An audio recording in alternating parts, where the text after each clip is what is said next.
Hello lovely people. There are only a handful of products you need in your makeup kit for simple and elegant looks, so, without emptying your wallet, let's go ahead and form the ultimate beginner's makeup kit.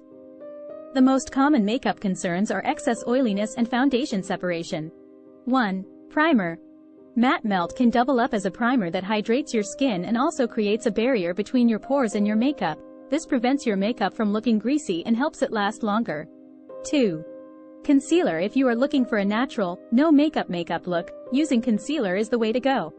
You can use it to spot target blemishes and pigmentation.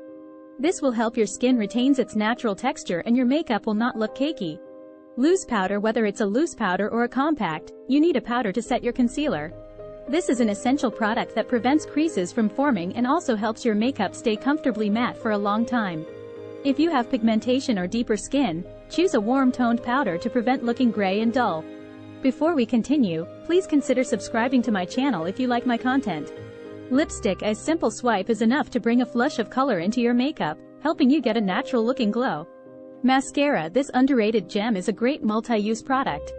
Mascara does wonders for lengthening and adding volume to your lashes, but you can also use this to tame your brows. Makeup setting spray. If you want your makeup to look natural, hydrated, and last all day, you need a setting spray. This helps blend your powder and cream products together, giving your makeup a skin-like finish. Don't forget to subscribe. Have a good day.